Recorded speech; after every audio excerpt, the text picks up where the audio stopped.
Wrestling podcast never felt this great. Tables, ladders, chairs, they tell it all. From the highest highs to the lowest fall. Grit and glory tales from the ring. Every chant, every cheer they'll bring. Devon and the Duke bring the heat. Wrestling tales knock you off your seat. Tune in now, don't you be late. Wrestling podcast never felt this great. Brothers and sisters, welcome back. Welcome back to another exciting edition of the Devon and the Duke podcast. This is a 3-time award-winning podcast hosted by your main man, Duke Loves Wrestling. And of course, the Hall of Famer, the viral sensation himself, Brother Devon Dudley. What's going on there, bro? I'm all right, not bad. Just doing what I normally do, being, I guess a dad and all of that. Been up since 5 a.m, getting the kids ready, getting them ready for school, getting them out the door, and just, errands, the gym, you name it, I've been doing it. So now I got a chance to come home and just relax for about maybe an hour for the show and just sit and talk and with you and, let the great listeners listen and just know that that's my time of rest. Yes, your time of rest. And listen, if you want to have a snack while we're talking, go ahead, Devon. I don't care what nobody say. No, your lady got on me for that. Tell Devon to stop all that smacking in the background. Tell him. Oh, okay. No, listen, if there's one thing I learned that is bad, because I remember being on headset as a producer and Kevin Dunn would have his lunch, and as he's talking to us through the headset from the truck, you can hear him smacking away. And I remember looking at Billy Kidman. I go, "What is that noise?" He goes, "It's Kevin Dunn eating lunch." I was like, "Good God!" All you heard was smack, smack, smack. Every other word, smack, smack. I was like, "Good God." Hey.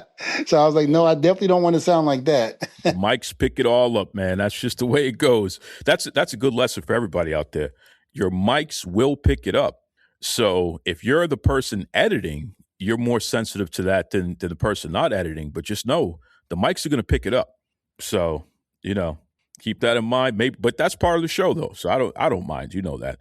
If you got to get your snack in and all that good stuff, get it in. Better now than never, as far as I'm concerned. Yeah. we went viral again. Surprise, surprise. And it was interesting. For what? This was centered around your comments about security for the wrestlers and really, especially for the lady wrestlers, the women wrestlers, how they certainly need a higher tier, dedicated security. And it's interesting, Devon. You didn't go that far into this part of it, but I was thinking about your comments because everybody was talking about it and stuff like that online. Don't forget that you broke the news on our show that Alexa Bliss's stalker had reached out to you before. No, it wasn't Alexa Bliss. It was Liv Morgan. Yes, Liv Morgan. I'm sorry. You're right. Liv Morgan's stalker. Yeah, had reached out to you before. Had reached out to me on Cameo because, Cameo, not only can you do videos, but you can talk to the talent through text message, and that costs money too. It's like $3 or $5 or $10 a text.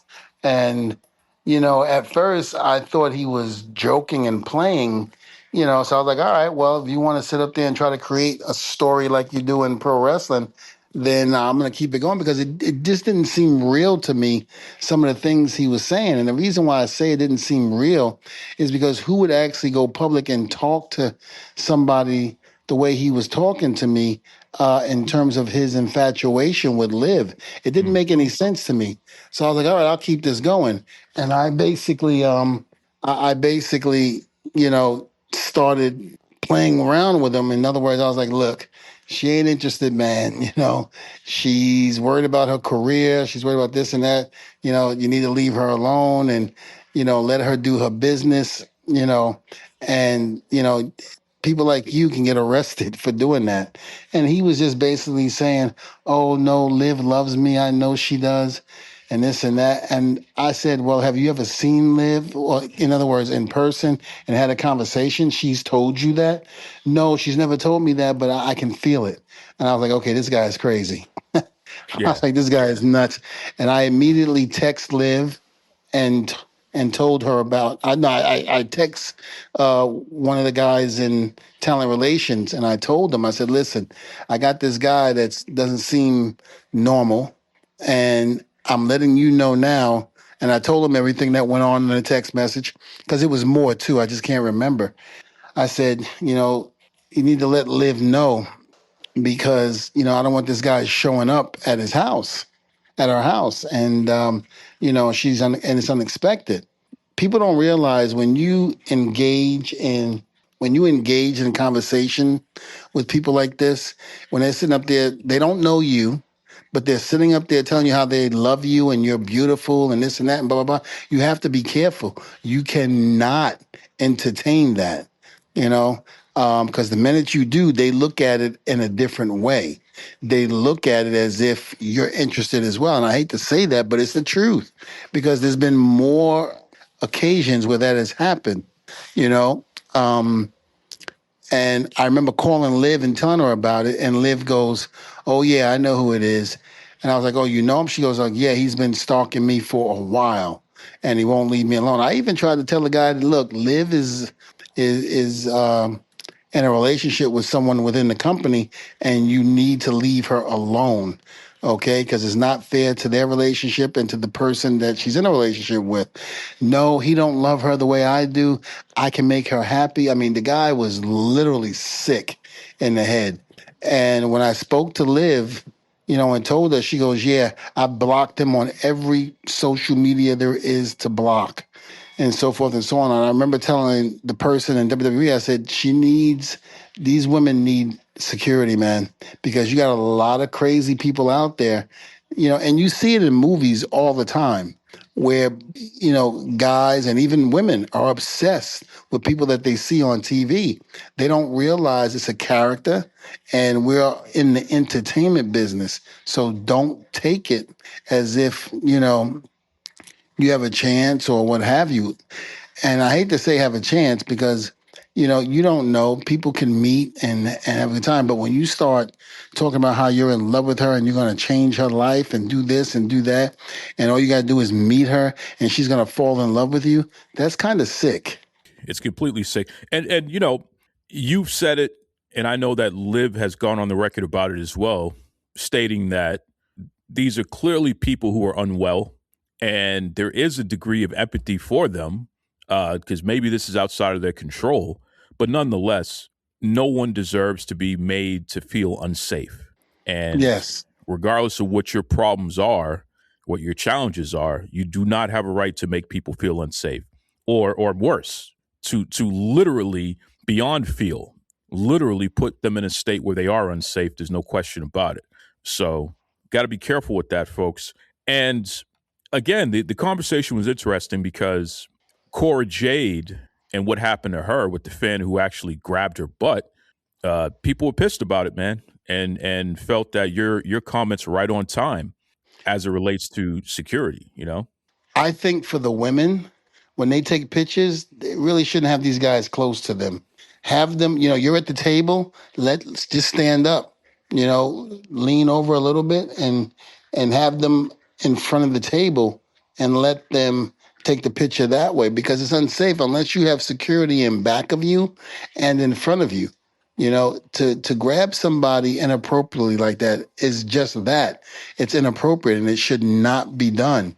So I don't think that the security measures for these women are intact. And, I know WWE in some aspects, they pretty much stop people from going behind the tables anymore because of that reason.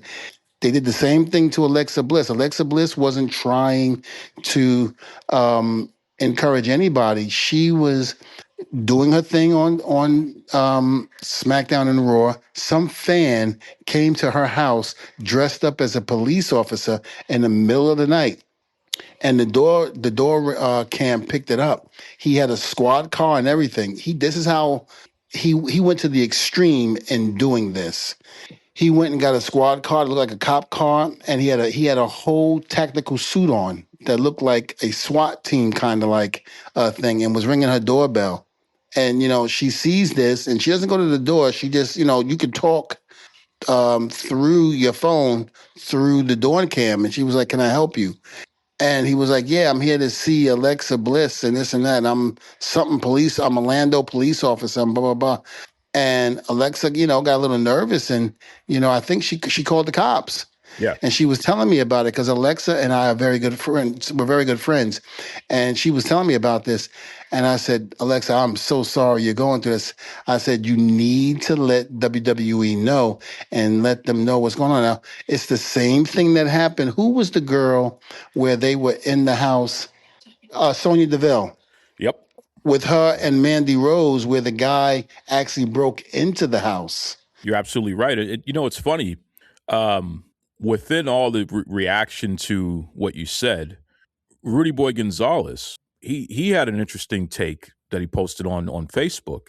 He said, and I quote, "I saw Devon at WrestleCon, and during our conversation, a fan was trying to get a picture or he was recording or something, and Devon just called him out and said, 'Hey, please don't take pictures right now. Put your phone away. Thank you.' And Rudy says, 'I just want to say thank you to Devon for stopping that clown from recording us during our private conversation.'" So, I thought that was interesting, Devon. You're getting praise from your fellow wrestlers and veterans in the industry as well for not just talking on a podcast, because anybody can go viral doing that, but you actually practice what you preach. You bring that same energy to your live events. And there's no fans that I've ever heard said Devon was rude or not personable or whatever. It's the complete opposite. They love you. So the fact that you were able to correct the fan and let him know, "Listen, man, we're having a private conversation over here. Put your phone away, please. This ain't time for that." Kudos to you, man. You're getting praise for that. Well, again, if I'm having a conversation with somebody and you're not involved, why would you take your camera and start filming? That's like when some people go out in public to eat when they're in the entertainment business and you're taking a picture while they're eating. Come on. Or you're videotaping and you think it's cute. And then all of a sudden, the person will sit there, you tell them, say, "Please don't videotape me or please don't take any pictures." "Oh, I'm sorry. I'm sorry. I won't do it." And you know damn well you're not sorry. You knew what you were doing. So just stop. Yeah. Yeah. That's it. Because what's the real motivation, right? Even if you didn't know what people were talking about and you're just trying to get a quick snap, that's one thing. But if you're recording, you're trying to get some news or some dirt or some inside something that you can leak. Come on. Nobody's foolish here, folks. We know what you're doing. Knock that off. Knock that off. And just like we talked about on the show before, too, with Big Vito, with the incident that happened with him at WrestleCon, I thought it was a joke at first when I first saw it. And then there was so much press on it that I come to find out that it was real. Yeah. And this is another thing. It's not just the women, it's the guys too. These guys will try to provoke you to hit them, to do things, and what you got to be man enough to walk away. Swallow your pride and know that they're looking to get something out of it, And there's been incidents as of late where maybe the past year or so ago, I've had a couple of incidents like that. People trying to test me or what have you. And I just think I ignore them. People might say things, inappropriate or what have you, but I have to learn how to just disregard that and go on with my day, because these people are just looking to be somebody to say, "Hey, I'm the one that got under Devon's skin," or "I'm the one that got under such and such skin," and blah, blah, blah. And the minute you react to them, that's when they've won. Listen, I don't mind saying it, and it's me saying it, folks. So, this is not Devon saying it, it's me. Dylan Hines. For some reason, Dylan Hines has been harassing Vito, texting him in different numbers and things like that. Now, he's admitted that it's him, right? And just harassing the guy. And there seems to be an uptick in other fans talking trash to Vito and trying to provoke him. So the nut job who showed up at WrestleCon, and that's exactly what you are as far as I'm concerned, sir. You're a nut job. I'll say that because that's your actions since then as well has proven that. this is dangerous. And I'm going to tell you right now, if somebody stands their ground to protect themselves and their loved ones and what have you, that's your fault. Don't come looking for something that you can't handle. Leave people alone, Yeah. you know? Because I'm going to tell you right now, listen, Devon's a big dude and he's a badass. I'm not a big dude, and I don't consider myself a badass per se, but if you make me feel insecure within my person, I am going to exercise all of my constitutional rights. And you could take that whatever way you want, folks, but you have my word on that. If it's between you or me, it ain't going to be me. And I'll leave that, Absolutely. I got to make it home to my family, bro. Mhm. You know what I mean? So, we'll leave it there. Uh, Moving on here, there was a internal corporate meeting with WWE yesterday, or I should say earlier this week. Nick Khan brought everybody together, and he made it clear to the staff that Triple H has signed a new multi-year agreement. So I'm going to suspect that this will probably go into at least 2029, and that as far as WWE and really TKO is concerned, Triple H will be the chief content officer and head of creative for the foreseeable future. So any speculation that's out there that's saying otherwise, Nick Khan went out there in front of everyone and tried to dispel that and say, "Don't worry, guys. Triple H is going to remain in his position." Khan went on to say that it's a vocal minority who continue to call out Triple H and complain about his booking and what have you. And Khan used an example. There were negative tweets in 2015, and yet the fans stuck through it and we're making more money than ever before. So, don't worry, guys. Everything is okay. We're going to stick with Triple H. Now, somebody in that meeting, Devon, recorded that in audio form and then they leaked it to the Dirtsheets.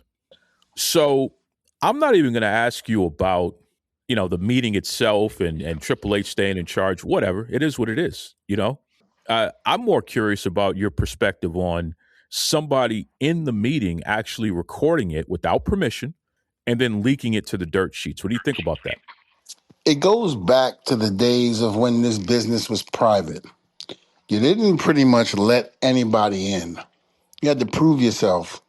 And although this has been going on for years, decades, even though I would say a little bit before I got into business, there was always a leak somewhere, which is why Vince would only have certain people in the meetings. And when it came down to a certain match where he didn't want it to get out, he would only have the producer that was assigned to the match to be in the room while they discussed it. He would, if that part of the match was in the middle of the meeting, he would say, "Okay, we'll talk about that after the meeting is over. We'll talk about that particular match after the meeting is over." And then once the meeting started to, wind down and come to an end, he would say, "Okay, for that match that I said that we'll talk about it when it's over, I would like them to stay. Everybody else, get to work." And we would all leave, and that person would be left in the room. There was only, I think, maybe once or twice where I was on one of those matches where I was left in the room, and then Vince would go and say what he wanted and what he was looking for and things like that. So that way, if anything was leaked out, he knew exactly who it would be. And I credit him for that. But in terms of leaking stuff like that out, come on, man, this business is already rough enough to be involved in behind the scenes and even in front of the cameras and stuff. Why make it any more difficult? Why must we tell the secrets just to make, I don't get that at all. It really doesn't make sense. It's hurting our business. We can't have a conversation in private amongst ourselves without somebody audio taping it and leaking it because you're getting a couple of dollars. Come on. It don't make any sense whatsoever to me. But, unfortunately, that's the way it is. That's this new generation. And that's what happens when people from the outside come in. You got just people that just don't care. They don't think. You're absolutely right, and it's disgusting.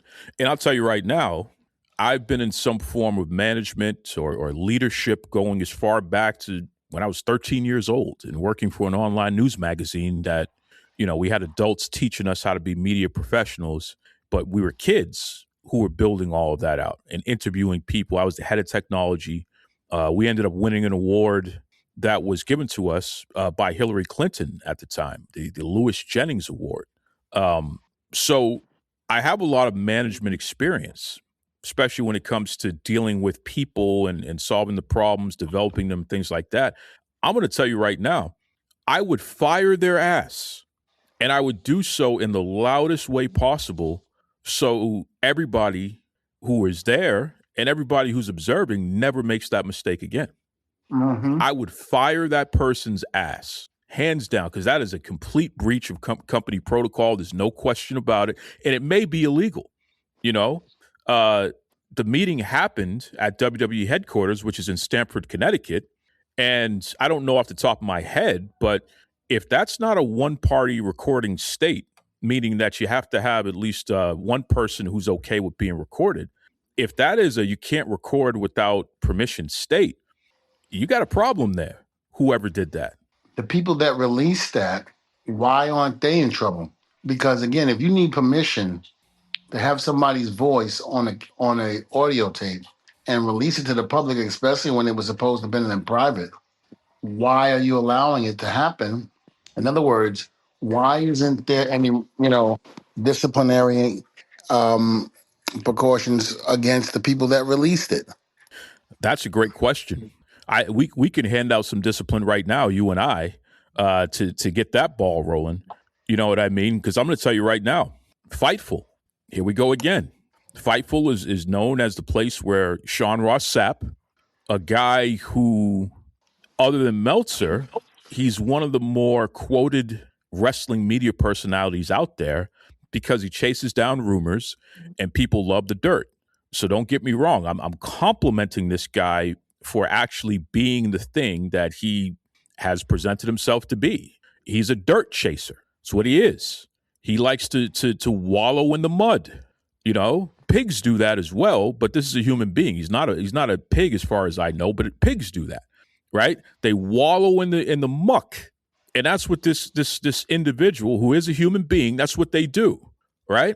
So Sean Ross Sapp is one of the owners of Fightful, and that publication received the audio and reported on it. And this is on the heels of Zelina Vega, who's a very close friend of yours, Devon. You know, we talked about it in the 9/11 episode, how you would reach out to her about her dad and all that good stuff there. So I want to make sure that I acknowledge that.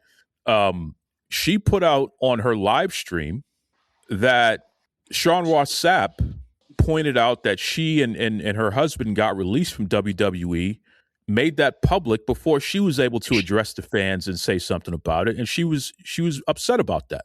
You know, she legitimately was upset about the fact that Sean Ross Sapp would do something like that. And then other wrestlers were chiming in on him doing stuff like that. This is a person who clearly, based on the way that they conduct themselves, does not care about others, has no decorum, is just legitimately like a pig, even though he's a human being. I'm not calling him an animal, but like a pig, just wants to roll around in the mud.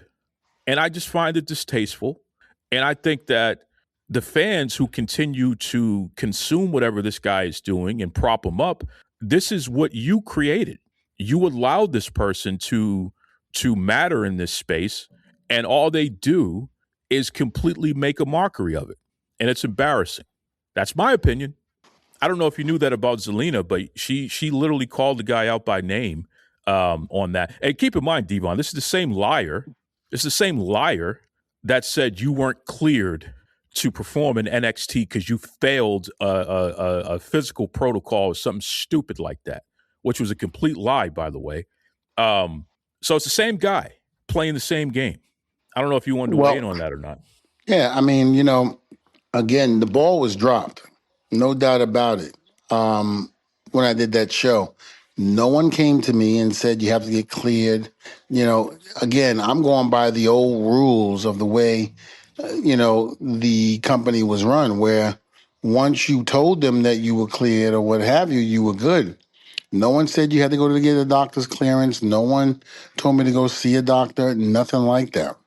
So when we were going to go over the match and, positioning and all of that, we were going to head to the ring, and somebody said, Devon, you have to go see the doctor. This is for regular physical, like, your blood pressure and all of that. They got to make sure everything is good and stable. They do that with all the wrestlers in certain states because there's an athletic commission. And I said, okay, yeah, sure, I'll go. And as I'm going, the agent at the time, Terry Taylor, has said, well, how long is he going to be? Because we need to go over this stuff. He's like, it should only take a minute. And I don't clearly recall what happened and how this was brought up. But it was like, hey, Devon, didn't you see the doctor anyway to come here? And I said, no one ever told me that. No one ever told me I had to go see a doctor. And they said, and then Terry was like, hold on 1 second. He was like, let me go check. So he went and checked, and somebody said, no, Devon has to be cleared to wrestle or to do any type of physical activity tonight. And I said, well, no one told me anything like that. If I would have known that, I would have went and, got it done. But no one told me. So the ball was dropped on their part, and the ball was kind of dropped on my part because I should have known better with the new protocols that are being done in WWE when it comes to coming back from any type of injury or what have you. I should have said something as well to them prior to being there, but I didn't because I just thought everything was good. I wasn't wrestling. I was only going in there, to hit 3D on somebody. And apparently you need to get cleared for that. So, that's one thing. And the number two, the thing about it is to release, that's very, very important to somebody, and it can struck a nerve where let the talent go out there and say, hey, I'm no longer with WWE. Get their side of the story first before you start putting stuff out there, because then it makes you to look like the liar. Well, and also it makes you, it exposes the fact that you're an insensitive jerk who Mm-hmm. you only want to capitalize on the anguish of others. And that's my point of contention. It's like, buddy, these are human beings. These are real people. They just lost their job. You know what I mean? In a bad economy, in an unstable environment in their industry, because it's very unstable. We still don't know what's going to happen with AEW, right? We don't know. And WWE has the working relationship with TNA. So where are you going to go? That's a concern. And for this guy to want to put that stuff out, to want to be first, it's a race to the top. He wants to be first. I find it distasteful. The whole thing.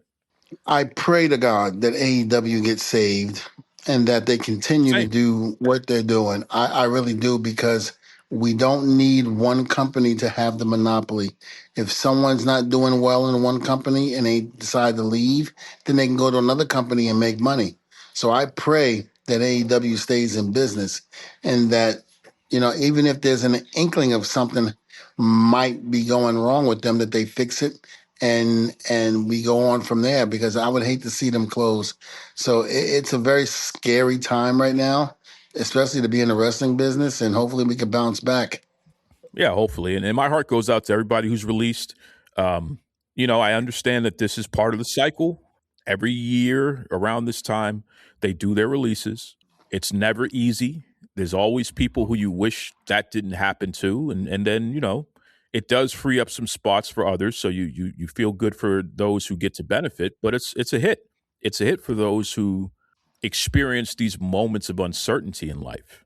And Devon, you've experienced it before. You know how that feels.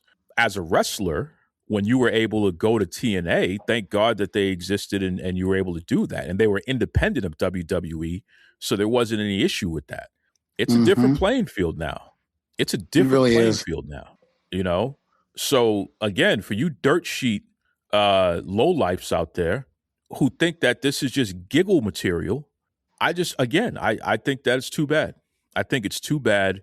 And, you know, I don't pray any harm comes to anyone, but I'm not necessarily praying for good times for those dirt sheet folks either. Here's what I'll pray for. Everything that you have earned in life, good, bad, or indifferent, I pray that God gives you every last drop of it. And I'll be sitting back to watch and enjoy the show. Damn right. Damn right. I agree 100%. Yes, sir. Yes, sir. We don't have to wish bad on anybody. We don't have to wish good. Let's just wish that they get what they've earned in life. How about Exactly. that? You know, interesting one here. With all the stuff happening around the world right now, Devon, and you know, we touch a little bit, especially as it relates to pro wrestling, but we try not to wade into politics on the show. We don't go too deep into it, but in this case, it's appropriate. We have a major conflict happening between the United States and Iran, and as a result of that, Saudi Arabia is not considered a safe place for us to travel to right now. So the latest news on that is that our State Department has listed Saudi Arabia as a level 3 location. So what that means is we are advised as Americans not to travel there. We should reconsider going over there at this time. Now, why am I bringing this up? Well, there is a PLE coming up in June. I believe it's Night of Champions, June 27th, and that's happening in the Kingdom, at the Kingdom Arena in Rhodesia. So, level 3 risk. Iran has bombed different parts of Saudi Arabia so far. You're talking about famous people, famous television stars, these WWE superstars, and any fans, because there is a portion of folks who do go over there for these events. It's not the safest situation right now. Hopefully it gets cleared up soon, because we also got WrestleMania next year that's supposed to happen there. But just want to get your thoughts there, Devon. I mean, it got bumped up to a level 3 travel advisory. What are your thoughts on that, man? A level 3. Well, you know, I've always said that, you know, if there's a war going on anywhere in that region, I would want to stay away, because, again, to have all those people in one place and for it to be as, you know, it's going to be seen on all TVs, all streaming platforms and everything, that's a terrorist's dream, to be able to stop that. And they don't care about themselves, let alone going to care about the families that are going to be destroyed if you do something like that. So I don't know, man. That's a tough thing. And I think WWE might have to reconsider. Hell, I mean, I think they should reconsider about having WrestleMania there. You know, I think WrestleMania is an American thing and it should stay in America. You know, that's my personal opinion. But then again, my opinion don't matter to a lot of people when it comes to stuff like that, because again, I'm just Devon, you know, to them. So I would be very apprehensive in wanting to go to Saudi Arabia if I hear that's going on. Yeah. I mean, look, there's 4 levels, man, and we're at level 3. The next level is literally do not travel there, like a red line, you know, basically telling you your ass ain't going. We're only 1 level away from that at this point because of all the conflict. So let me just say this to WWE Hall of Famer Donald Trump, who's also the current president of the United States. Brother, you got to wrap it up. Whatever this was, I'm not going to get into it, but you have not gone through Congress and you have not demonstrated that this is something that we should be engaged in as a nation. Got to wrap it up, man.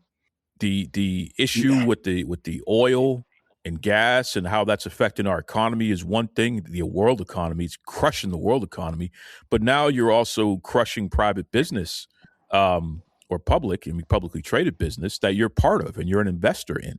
This is not good. Got to wrap it up, bro. Wrap it up. Figure it out. Get the peace treaty. Get it done. That's your job.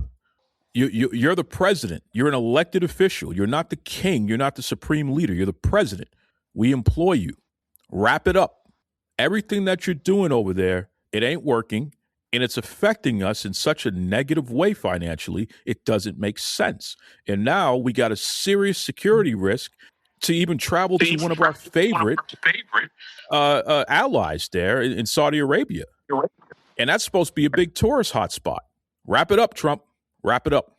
Yeah, I just hope I didn't get you in trouble, Devon.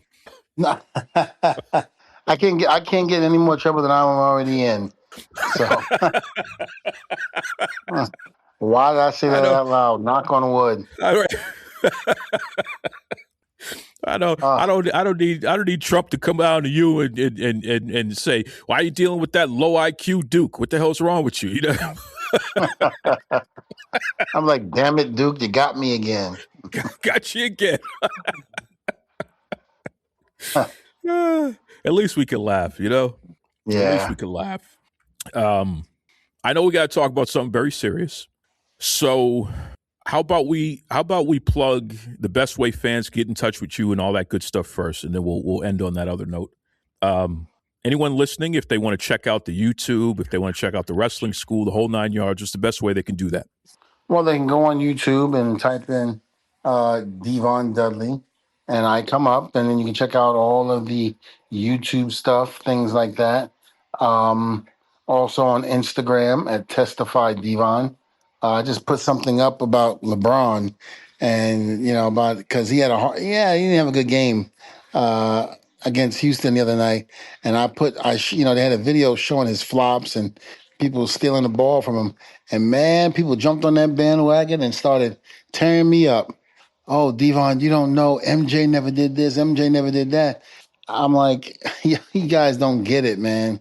I was like, LeBron would not have survived during the 80s and 90s, especially during the bad boy era. With the Detroit Pistons, they would not have survived. I'm sorry. He would not have survived. I'm sorry. I just don't believe it. Mm, Could I be mm. wrong? Yes, but I don't know. But people started eating me up alive with those comments, boy. I didn't realize how much LeBron really had fans out there that love him, that wanted to die with him on that hill, that he's the GOAT. I mean, I think LeBron is a great player. I think the longevity thing is definitely a credit underneath his belt, but I just don't feel like he's better than Jordan, and I never will. I saw the brother play. I was there at the games. At one point, I hated Jordan because the Knicks couldn't get past him. And the minute he went to go play baseball and left Chicago dead in the waters, I said, yep, this is the Knicks' opportunity to do it. And they choke against Houston in the finals. I was so mad. And then when he came back, there was rumblings about him coming back. I was even more madder. I was like, now we're never going to get a championship. And we never did. I was going to say you were reading the tea leaves, and you were right about that. But come on, Hmm. let's be honest, folks. LeBron would get knocked on his ass. All you got to do is put Dennis Rodman on him. You don't even have to put any of the real, Bill Laimbeer or John Sally or any of those guys there. Just put Dennis Rodman on him, and that would just completely destroy LeBron. I'm sorry, there's no way Yeah. he wouldn't have survived I, in that era. No. No, I got people that are crying all the time. Oh, like my lady tells me all the time, she's a huge LeBron fan. You can't say nothing about him. Oh, that's my glorious king. I'm like, shut up. Does she No, know who but Rick Mahorn is? Does she know she who has he no, she is and what has he would have no done? idea. She has no idea. If I started naming people from Chicago, hell, if I started naming people from the Celtics, she wouldn't know. She heard of Larry Bird. She don't know. She don't know Ainge and Parrish and all them. Parrish She and wouldn't have a McHale and clue. those guys. Yeah, She wouldn't have a please. clue. LeBron. James Worthy. What would LeBron do with a Kevin McHale? What would he do with that? You know what I mean? What would he And do with Kevin Larry was just Bird? as big as Kevin was just as big as LeBron Yeah, yeah, with them damn shoulders and his height. He was just as big as LeBron. And I mean, Kevin could go. Listen, two teams I hated the most: Chicago and the Celtics. yeah, I think if you were from New York, everybody hated the Celtics. yep, Everybody hated the yep. Celtics. All I got to say is And one thing: do the right thing. That's all I got to say. Do the right there thing. you Remember go. that movie? I'm from Massachusetts. Oh. Do the right thing. Hey, did you What ever you doing on watch my the block show Break? anyway? Did you ever watch Breaking Bad? No, I never did. I started watching it. The last episode I saw was when they put the body in the bathtub and the bathtub went through the floor, through the ceiling. You remember that? Remember that Oh episode? yeah, absolutely, That absolutely. was the last. That was the last episode I saw. I started to watch it, and then my wrestling career had me on the road and this and that, and I didn't have the technology that they have nowadays, where you can go on the airports and stream stuff on your phones. Because back then, cell phones weren't really as big as they are now. Yeah, So I Yeah, never had the true. opportunity to stream it. So no, I never. I saw like maybe 4 episodes, and that was it. I liked it, but I just never had a chance to go back and watch it again. Well, I just reminded you now. Definitely go back and watch Breaking Bad. There is a character in there, Gus Fring, and he's played by Giancarlo Esposito. And Giancarlo, you know who he is. When you see his face, you'll know exactly who he is. Um, he resurrected his career with that character. But here's my point. He was in Do the Right Thing, and that exact scene that we're talking about where the dude said, I'm from Massachusetts. The guy with the glasses who was cussing him out, and talking about you stepped on the shoes and this, and they were like, oh, man, that was Giancarlo Esposito. So that was a I see very him. young Giancarlo, Yes, I see him a lot at the Comic Cons. Absolutely, he's always a huge draw, and somebody that's always brought out for the different conventions. But it's just so funny that he was that guy and Do the Right Thing, and he continues to have such a big, wonderful career. What a hell of an actor he is, man! Just Hey, amazing. how come ain't no white people? How come ain't no black people on the wall? All I see Hey, is come on, white Sal. people. Hey Sal, how come ain't no? Hey Pookie, how come ain't no black people on the wall? Hey Sal, I don't know. Ask Sal. Hey Sal, how come ain't no black people on the wall? Well, when you get your own pizza restaurant, you can put your cousins, your brothers, your sisters, and everything like that. But for now, it's Italian only. Well, I don't see no That's right. Italians eating here. All I see is black folks. Oh, that Excellent, scene was excellent, man. that scene was classic. Boy, Spike Lee knew what he was Absolutely. doing. Yeah. He captured that period of time so well. Just And beautiful, remember, beautiful movie. that was when all the controversy happened with the what was it, Bensonhurst, when the black Yep. young boy was killed for walking through the neighborhood because they jumped him and beat him. Mm-hmm. And that was and Tawana Burley. Remember her? Yep. She said she was raped by these white guys, and that caused a huge protest, a march and everything, led by Al Sharpton. Yep. Yep. Yep. A lot I'm of the telling people that are listening to the show right now, who about our age or maybe a little younger, will remember that because it was huge news back then. these kids today, though, man, they have no idea what we lived through. That's all I can say. They have no Listen, idea. I You know, understand that, especially when you think LeBron is better than Jordan. the through line, bring it right back. I love it. I love it. Listen, But like I said, he's a great player. Don't get me wrong. yeah, He's probably the best of this era. No question about it. But as far as the GOAT, and as no, far as look, longevity does not make you the GOAT. no, I'm sorry, it just doesn't. And no. if Jordan would have played that long, who knows? And they go, oh well, when he played with the Wizards, what was his record? What was his points? He carried that team to do what they were doing. It's And one of true. the reasons why, if I'm not mistaken, he was quoted as saying one of the reasons why he stopped was because it seemed like nobody on that team had heart. Nobody had the drive, to go out there and to really bust their behinds and doing it. When you got a close to 40-year-old man going out there diving for balls and making efforts to get down the court and all of that, that tells you right there the state of where the NBA was going at that time.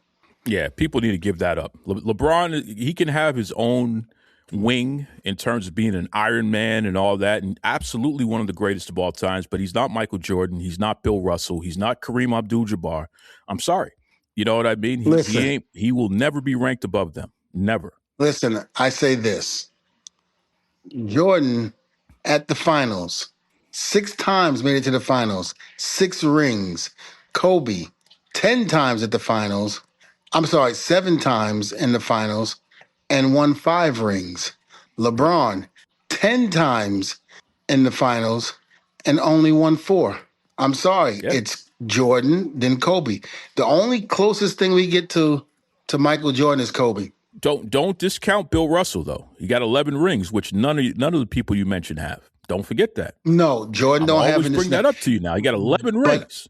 right, but I'm looking at the flair, the finesse, and how Jordan played, the fear. Listen, if Jordan had a target on you, he would get you. He would get you. And Magic told it best. Who was the guy that played on oh God, why can I draw a blank? tall guy. I forgot the team he played on. It was hold on, it's gonna come to me. The team he played. Was it Portland, Oregon? Was it Portland? Yeah, who played on the Portland The team? Tall Trailblazers. guy. So The you Trailblazers. got well. So you said tall guy. So you're not talking about Clyde Drexler, and you're not talking about Hersey Yes, Hawkins. You're not yes. talking about Yeah, Terry no, I'm Porter. talking about Oh, okay, Clyde. I'm talking about Clyde because got it. if you watch the documentary, I guess reports was saying that he was he was doing better than Jordan, and Jordan took Yeah, offense to that, and then looked and told Magic, he goes, "Watch what I do to him now." He's like, "They want to put him in the same category as me. Watch what I do to him," and shut him down. Anybody who pissed Jordan off, he shut them down, and anybody that talked crap, he shut them down. He didn't. It didn't take him 2 or 3 games when he said, "I'll yeah. see you tomorrow." I'll see you tomorrow. Listen, some of these guys who played with both Jordan and LeBron, they said when Jordan walked in the room, it was like Black Jesus. He had this aura about him, and I guess one guy was talking mess to Jordan, and one of the players on his team said, "Would you shut up for that man go crazy?" And sure enough, if Jordan didn't do that, shut that boy up. Yeah, Listen, that the last basket he took, I think was it Utah? I forgot the guy's name. That last shot where he went to his right and then switched it, went to his left and got the game winning shot. I think it was Brian Russell. Yes. And they told Brian, they said, "Man, shut up and leave that man alone." Because I guess Yep. Brian was talking crap. "Man, why did you have to retire? You knew I was going to guard you. You knew you wouldn't be able to get over on me." And Jordan just looked at him. He was like, "Okay."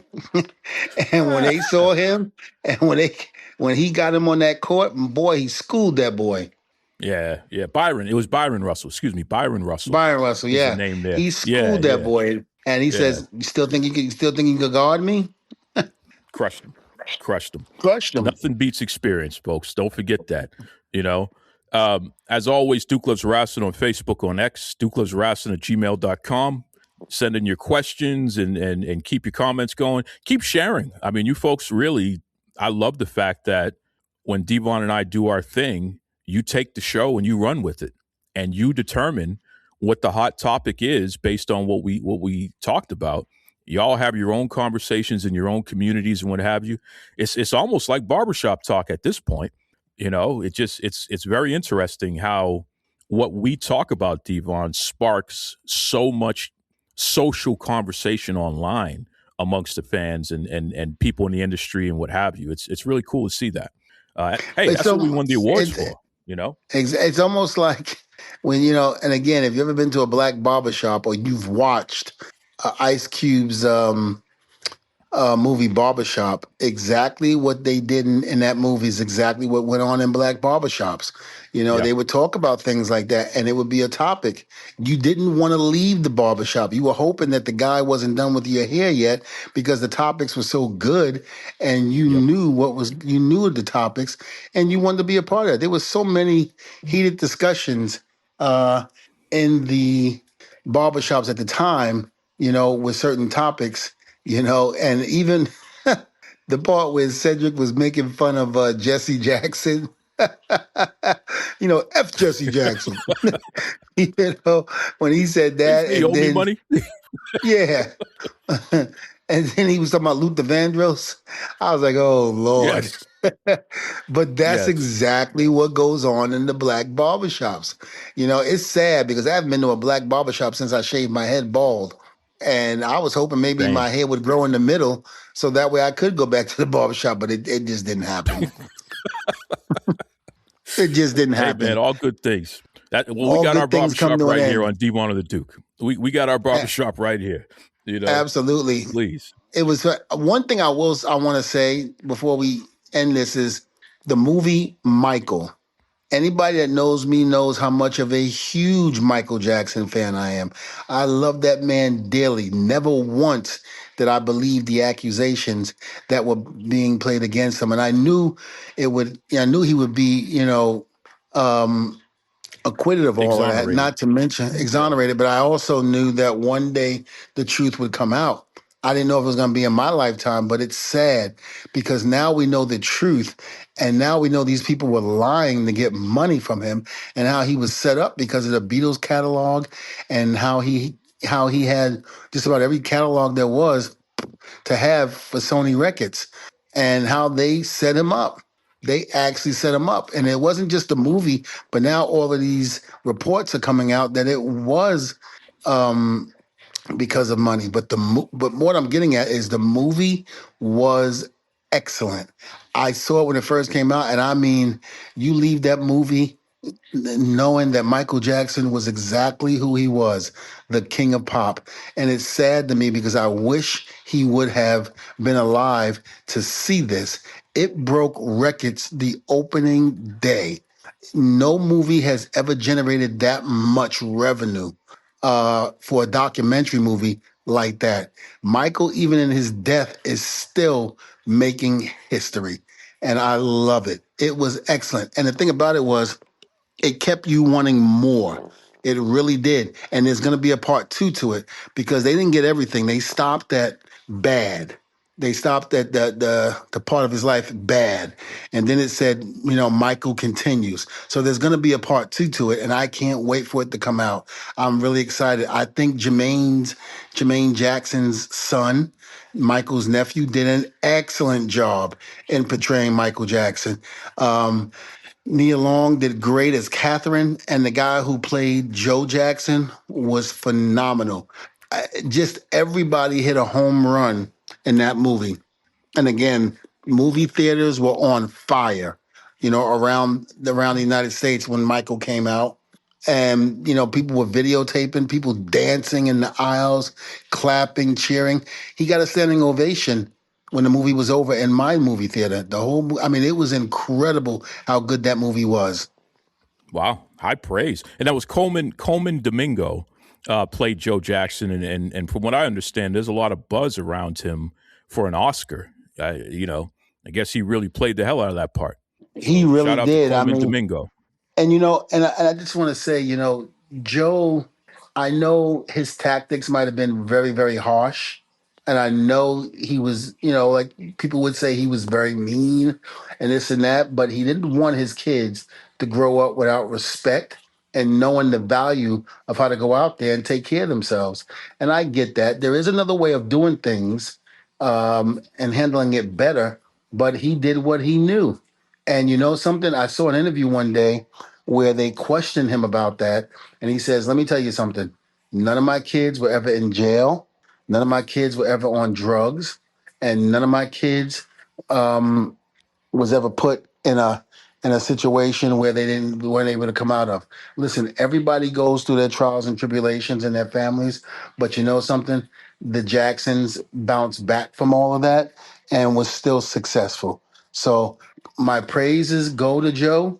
I'm not a big fan of how some of the tactics that he used to get them, because again, Michael lost his childhood, and so did a lot of the other Jacksons. They lost their childhood because Joe was so strong on making them the best entertainers that the world had ever seen, and he accomplished that.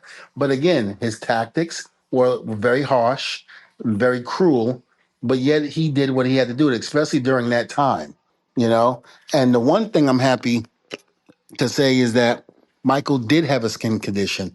So he wasn't trying to be white. He loved being an African American. And he said that numerous times. But some of the people out there who were ignorant, regardless, when he tried to explain, he wasn't bleaching his skin. He used a lot of makeup to cover up the blotches on his skin. But you still got some people that still try to say, no, he was trying to be white and this and that. You know what? Again, some people just have their own way of thinking and their mindset. Even when the truth comes out, they still want to think negative. It's like the wrestling business. Regardless to if a story comes out on an individual and it's negative, you want to believe the worst. And even if the truth comes out, you're still going to think the worst because you don't want to think positive in that aspect. And that's the issue that society has right now. Well said. Well, definitely check out the Michael movie, folks, because that, like Devon says, the number one movie in America right now. And, the whole Michael Jackson phenomenon is something that, for those of us who were alive during that period of time, it's something that we'll never forget and that we'll always cherish. It was huge. So definitely check out the movie so you can relive some of those fun moments there, and see some great acting from an all-star cast as far as I'm concerned, for sure. Real quick, I know we're trying to get off, but I started watching the Hulk Hogan documentary, and I absolutely like. I didn't finish it. Yes. I got like 3 more episodes to go, but I thought what I saw was excellent. It was great. The thing about and why I'm saying it was good was because it brought me back down memory lane. It made me feel like a kid because of the way wrestling was back then and how the WWF portrayed the company and how Hogan led the charge with other wrestlers, of course. It just brought me back to when I was a kid. So I'm watching this documentary and I'm like, damn, I remember that. Yes, I remember this. I remember that. I remember this. And some of the things that I had forgotten that I it came back to memory and I was just like, yes, I do remember that. Wow, I forgot about that. A lot of that stuff just brought me back down memory lane. And this is what hurts so bad because of the controversy, about Hogan and, the comments that he made, which is why it's sad because he brought so much joy to people back in the 80s and 90s, and that to let those comments now tarnish everything that he worked so hard to do. And I know there's people out there that didn't like him as a businessman because he was very shrewd and whatever he did. I can't comment on that. Those who didn't like him as a businessman or behind the scenes, that I can't speak on. But for what he did for people during that time and how he brought wrestling into where it is today, I can't deny that. So, it just brought me back down memory lane and to remember growing up in Brooklyn in the projects and having that escape because all I wanted to do was run home and see what him and Piper and Orndorff and, all those guys were going to do each and every week. I was glued to my TV set. And remember, we didn't have Nickelodeon. We didn't have the Cartoon Network. Channel 2, Channel 4, Channel 7 played cartoons from 8 in the morning till about 11 in the morning. And that's all you saw. And kids stayed in the house during that time to watch all the cartoons. And then right after cartoons was wrestling, was WWF. Wrestling Yeah. Challenge, Wrestling Superstars. Superstars. Yep. We were all in there. So a lot of kids didn't go outside in my neighborhood until about 1, 2 p.m. because we were glued to our TVs. It was such a special time. And these kids today have no idea how important that was to a lot of kids back then, especially kids with one-parent homes. And it was like their escape. Pro wrestling was my escape. Same. And listen, I saw some reviews of that Hogan documentary, and I watched the first 2 episodes. And I'll just say this, folks: don't allow a review to discourage you from checking something out yourself. You have a brain. You're an individual. See it for yourself. That Hogan Exactly. documentary was as good, at least the first 2 episodes, as good as I've ever seen. Yes, and I For haven't sure. seen I haven't seen them all yet, but again, I'm in the process of watching. But again, like you said, the first 2, maybe even 3 episodes, just brought me back to when I was a kid. Because listen, Yeah. say what you want to say, but a lot of us in our age group, and even a little younger, remember those times. And how many times do we say to each other how we miss yesterday, how we wish we can go back to Yeah. those days of when life was just simple. Social media wasn't around.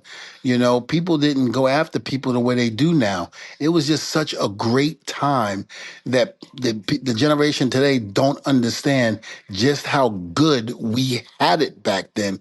And that's what I'm speaking about. I'm speaking about how it brought me back, to down memory lane and things like that.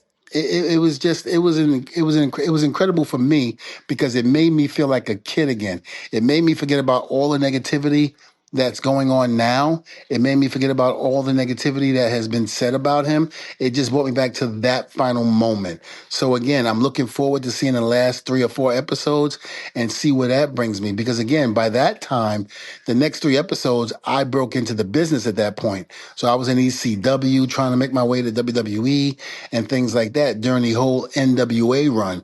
NWO run. So, I'm eager to see the last 3 or 4 episodes to see where that brings me. But again, it's just something for me, from my childhood, that made it so special.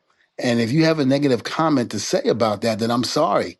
But I know as a kid growing up how I felt back then. And a lot of you people out there, a lot of you people out there feel the same way. You got to, because you remember where you were when he came back to WWF and wrestled the Iron Sheik. You remember when he did Rocky 3 and how important that was to his career and then to the career of so many people in pro wrestling, and how it brought it out of being in the closet to now mainstream, and how when you first saw that Sports Illustrated cover of him being on the front, how that just broke everything down for professional wrestling. And the stars, Cyndi Lauper, Liberace, Muhammad Ali, Danny DeVito, all of them being at the first WrestleMania. I know exactly where I was when WrestleMania 1 took place at Madison Square Garden. I know exactly where I was when WrestleMania 3 took place. Do you remember, Duke, when it was a pay-per-view, where you would go to the channel and it was scrambled, but yet you could hear the commentating, and Oh yeah. it's every once in a blue moon it would come in, then go right back out again. It was like Yep. I watched WrestleMania 3 like that. I didn't see it clear. We didn't have the money to buy the pay-per-view, but I would sit there and listen to Gorilla Monsoon and Jesse Ventura. And, I was listening to the play-by-play. It was like back in the old days when you didn't have TV and you listened to a Muhammad Ali fight or some of the other great boxing legends back then, where you would hear it on the radio, and you couldn't see it, but you would hear the commentating. And that's what made it special for me. And again, that's the way I felt about it. So I'm not discrediting anything that anybody might feel about him or the comments that he's made or how he did business. I'm just saying, as a kid back in the early 80s, how I felt during that time. Well said. Well said. I co-sign all of that. However you feel about Hogan and mistakes he's made and stuff like that, table that. At the end of the day, if you were around during those times and you were a wrestling fan, you were a Hulkamaniac. We all were. And it's okay to relive some of those moments. It's okay. So definitely check out that Netflix documentary on Hulk Hogan's, the new one. It's fantastic. We saw the first couple episodes and it just, I don't know. If I wanted to show somebody what it was like back in that time period, I would show them that documentary, and I'll just leave it at that. Absolutely. And even and the last thing I'm gonna say, even during the Michael Jackson movie, when MTV refused to put black Yes. artists on their TV. They refused to. And Michael held a stand with this guy. Said, listen, if they do not play Thriller, then I'll never be on MTV. I'll never do anything with them again associated. And the guy who owned, I would say, a good 90% of the artists, and it's well said in the movie, where he called the guy from MTV and said, listen, you need to put Michael's Thriller on MTV. He was like, absolutely not. We can't do that, and blah, blah, blah. He was like, if you don't do it, I will pull every artist off of MTV. I mean, he did. He pulled every one of them off until MTV played Thriller. And Thriller Wow. happened to be the biggest selling video of all time on MTV. Surprise, surprise. Yep, exactly. You play the black folk. Well, we don't know if Middle America is going to accept the black artist, and then you play it, and then everyone loves it. Imagine that. Yep. So, lessons to be learned there, folks. Lessons to be learned. Devon, I know that you have a loved one who, without going too deep into the waters here, they're going through a challenging health event, and our show is documented history. It's the best way I can describe it, and it's something that can live forever. So we'll give you the last few moments here. If you want to share anything or you want to express anything for that loved one, brother, lay it on us, man. I think this is a good space, especially with our audience and what have you, to hear this, and I'm sure it'll make them reflect on their loved ones as well. But open up, brother. If you have anything to say, let us have it. Yeah, my son, Preston, he is my fourth son, second marriage. His mom is in hospice care, from what I heard. She was dealing with a very, very big health issues. Her liver shut down and everything like that. And her and I went through our trials and tribulations. We went through war with each other, during the divorce and this and that. And, it's sad to me because now she's fighting for her life. And unfortunately, she's losing the battle. So, my prayers and thoughts go out to her and the family. And of course, my son, who I love dearly. And I know losing his mom will be devastating for him, especially being that he's his last year. In high school, and he's doing dual enrollment, in college right now. And, I spoke to him, and, he was, shaken up by everything. And, regardless to the wars that her and I have been through and what, came out of all of that, I never wanted to see her pass. I wish her nothing but the best in terms of getting healthy and trying to fight this thing, and know that there are people that love you. And, again, I care enough that I don't want to see you pass, and it will break my heart if that day does come. So still, I got nothing but love for you. And I pray to God that he brings you out of this and you walk out victorious, because only God can do that. Only God can do that now. So again, my prayers and thoughts are to her and her family. And I hope that she can bounce back from this and just be back with my son and her daughter. And we can all just start putting back the pieces and just starting to, basically, come together as one again. Testify. Yes, humbly. Strictly for the culture every day. Step in style in your unique way. Patterns and colors so defined. All about the perfect line. Be yourself, let your spirit fly. In this fashion, you'll touch the sky. Strictly for the culture, brand so fine. Dress to impress and show your shine. Strictly for the culture, every day. Step in style in your unique way.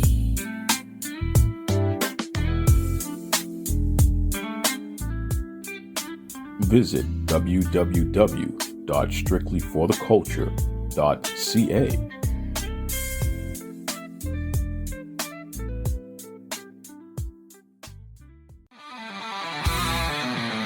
Backstage whispers and the crowds roar.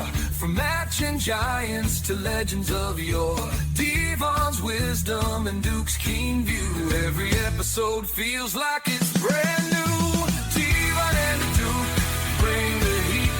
Wrestling tales knock you off your seat. Tune in now, don't you be late. Wrestling podcast never